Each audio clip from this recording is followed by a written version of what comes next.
வணக்கம். நம்ம வாழ்க்கையில ரொம்ப முக்கியம்னு நினைக்கிற ஒரு விஷயம் இருக்கு. அதுதான் சௌகரியம். ஆனா சில சமயம் இந்த சௌகரியமே நமக்கு பெரிய எதிரியா மாறிடும்னு சொன்னா நம்புவீங்களா? அது எப்படின்னு தான் இந்த பகுதியில நம்ம பார்க்க போறோம். இந்த கேள்விய உங்களுக்கு நீங்களே கேட்டுக்கோங்க. நம்மள பல பேர் புடிக்கவே புடிக்காத ஒரு வேலையிலேயே வருஷக்கணக்கா இருப்போம். இல்லனா சந்தோஷமே தராத ஒரு சூழ்நிலையில இருந்து வெளிய வராம இருப்போம். ஏன் அப்படி? ஏன்னா அது சேஃப் அப்படின்னு ஒரு நெனப்பு. பாருங்க, இந்த கம்ஃபர்ட் இல்லனா சௌகரியம்னு சொல்றோமே, இது ஒரு பழக்கமா மாறிடுது. அப்புறம் என்ன, நம்ம கனவு நம்ம லட்சியம் எல்லாத்தையும் தள்ளி போட்டுக்கிட்டே இருப்போம். சரி, நாளைக்கு பாத்துக்கலாம் அப்படிங்கிற அந்த ஒரு எண்ணம் இருக்கு பாருங்க, அது நம்ம திறமையவே முடக்கி போடுற ஒரு பெரிய பொறி மாதிரி. சரி, இதை இன்னும் நல்லா புரிஞ்சுக்க ஒரு கதைக்குள்ள போலாம் வாங்க. ஒரு ராஜா இருக்காரு. அவருக்கு ரொம்ப அற்புதமான 2 கழுகுகள் பரிசா கிடைக்குது. இந்த கதை மூலியமா நாம ஏன் இந்த சௌகரியம்ங்கிற கிளைய விட்டு பறந்து போகணும்னு அழகா தெரிஞ்சுக்கலாம். அந்த 2 கழுகுகள்ல ஒரு கழுகு மட்டும் வானத்துல அவ்ளோ கம்பீரமா ரொம்ப உயரமா பறந்துட்டு இருந்துச்சு.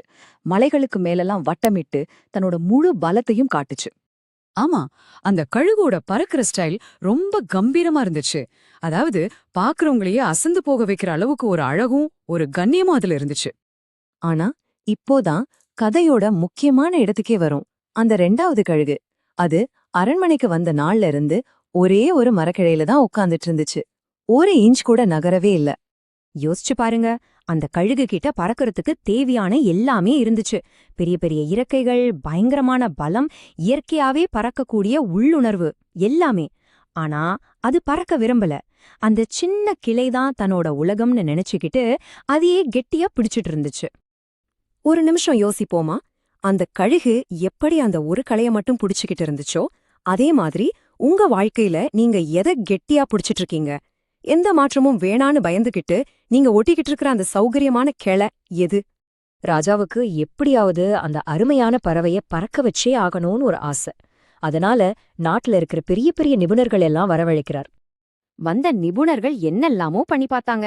பறவை கிட்ட மென்மையா பேசி சமாதானப்படுத்தி பார்த்தாங்க. நல்ல சுவையான இறைச்சிய காட்டி ஆசை காட்டி பார்த்தாங்க. ஆனா ம்ம், எதுவுமே வேலைக்கு ஆகல. ஆமா, அவங்க அந்த பறவைய மென்மையா பேசி, அதாவது சமாதானப்படுத்தி, எப்படியாவது பறக்க வைக்கணும்னு திரும்ப திரும்ப முயற்சி செஞ்சாங்க. ஆனா அவங்களோட எந்த ஒரு முயற்சியுமே பலன் தரல. அந்த கழுகு கொஞ்சம் கூட அசையவே இல்ல. இது நம்ம வாழ்க்கையில நடக்கிற மாதிரியே இல்ல. அடுத்தவங்க அட்வைஸ் எல்லாம் கேட்போம். ஆனா நம்ம கம்ஃபர்ட் ஜோன், அந்த பாதுகாப்பு வளையத்தை விட்டு வெளியே வர மட்டும் மாட்டோம். அந்த சேஃபா இருக்கும்னு ஒரு மாயையில இருக்கிறது தான் நமக்கு பிடிச்சிருக்கு. வாரங்கள் ஓடிப்போச்சு. அப்போ ஒரு நாள் இயற்கைய நல்லா புரிஞ்சுக்கிட்ட ஒரு சாதாரண விவசாயி ராஜா சபைக்கு வராரு. பெரிய பெரிய நிபுணர்கள் எல்லாம் தோத்து போன இடத்துல ஒரு புது நம்பிக்கை உருவாகுது. அவர் ராஜா கிட்ட சொல்றாரு, மகாராஜா, இத நான் 5 நிமிஷத்துல சரி பண்றேன் அப்படின்னு. இவ்ளோ பெரிய நிபுணர்கள்லாம் தோத்து போன விஷயத்த இவர் இவ்ளோ நம்பிக்கையா சொல்றாருன்னு ராஜாவுக்கே ஒரு ஆச்சரியம். அந்த விவசாயி கையில மந்திரமோ தந்திரமோ எதுவுமே இல்ல. அவர் கையில இருந்தது துருப்பிடிச்ச ஒரு சாதாரண கோடாரி மட்டும்தான். அதை எடுத்துக்கிட்டு தோட்டத்துக்குள்ள போறாரு. இப்போ எல்லார் முகத்திலயும் ஒரே குழப்பம். இவர் என்ன பண்ண போறாரு? அந்த விவசாயி ரொம்ப அமைதியா அந்த மரத்தை நோக்கி நடந்து போறாரு. ஒரு தீர்க்கமான முடிவோட அவர் தயாரா இருக்காரு. இதுல என்ன தெரியுதுன்னா, சில சமயம் மென்மையான வார்த்தைகளை விட ஒரு அதிரடியான செயல்தான் சரியான தீர்வா இருக்கும். ஆமா, அவர் செஞ்சது இதுதான். கொஞ்சம் கூட யோசிக்கல. கோடாரிய ஓங்கி அந்த கழுகு உட்கார்ந்துட்டு இருந்த கிளைய ஒரே வெட்டுல வெட்டி வீழ்த்திட்டாரு. அது வரைக்கும் அதுக்கு பாதுகாப்பா இருந்த அந்த கிளை இப்போ இல்ல. அந்த கழுகு வேகமா தரைய நோட்டி விழ ஆரம்பிக்குது. ஒரு செகண்ட் அதோட உடம்பு முழுக்க மரண பயம் சூழ்ந்துடுச்சு. ஆனா பாருங்க, அந்த வீழ்ச்சிதான் அதுக்கு ஒரு திருப்புமுனையா அமைஞ்சது.